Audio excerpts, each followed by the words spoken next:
ወገኖቼ ለመታረም እንዳታፍሩ። ምክንያቱም የምንኖረው ለመለወጥ እድል ነው።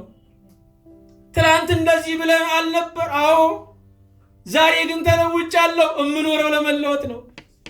ትላንትና እንደዚህ ታደርጋል ነበር? አዎ። ዛሬ ግን ተለውጫለሁ። የምኖረው ለመለወጥ ነው። ሰው መለወጥ ይፈራል። ሰው መታረም ይፈራል። የምንኖርበት ግን ምስጢር ነው።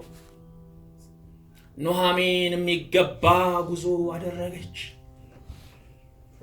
ሶቅራጥስን ላስታውሳችሁ።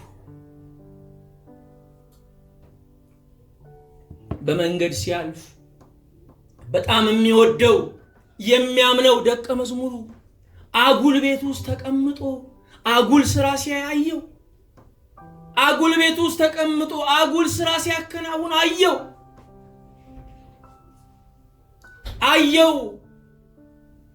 ሲያየው አይኑን ማመን አልቻለም። ከተማሪው ጋር አይን ለአይን ተገጣጠሙ። ተማሪው ደነገጠ።